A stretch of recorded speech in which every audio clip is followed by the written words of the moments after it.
Алгоритми за промовирање на вести или за спречување на лажни вести секако постојат и тие се во постојан тек на еволуција, создавање, менување, реформирање и усовршување. Факт е дека кога социјалните мрежи или агрегатори на вести или интернет агрегатори ќе го менуваат својот алгоритам за обработка и рангирање на вестите и содржините, соодветно создавачите на вести се обидуваат да ги проучат тие алгоритми и да ги адаптираат своите текстови и начините да ги злоупотребат алгоритмите на социјалните мрежи за да ги покачат своите објави да бидат поатрактивни, популарни и почитани. Така што тоа е вечна борба меѓу агрегатори на вести и агрегатори на сајтови и социјални мрежи, наспроти создавачите на сајтови и на содржини кои се обидуваат да си ги дознаат и злоупотребат алгоритмите за да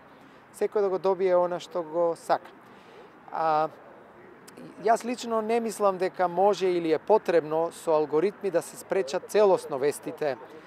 да се прикажат, бидејќи спречување на вести може лесно да доведе до цензура на вистински вести кои лажно ќе се представат како лажни вести, само за да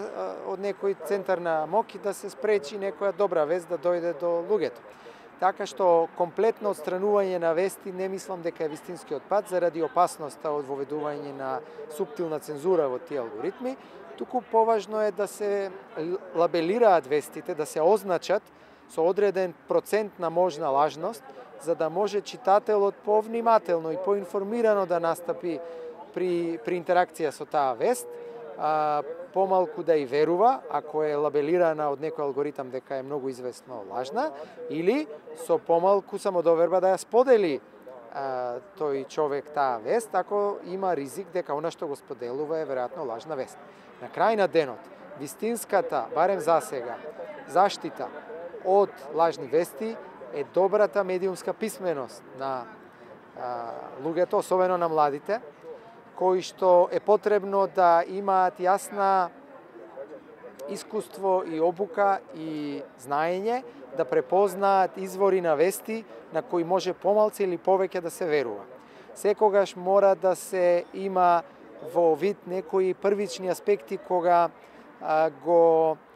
погледнуваш сајтот со вести. Дали е тоа сајт кој што е етаблиран за објави на вести? Дали е тоа веб-сајт во кој што се знае јасно кои се новинари, кои се уредници, кој е собственик на тој веб-сајт? Дали има потпишан новинар на таа вест? Некои базични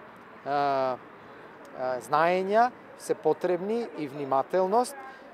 да го наречам тоа медиумска хигиена, која луѓето мора да ја имаат за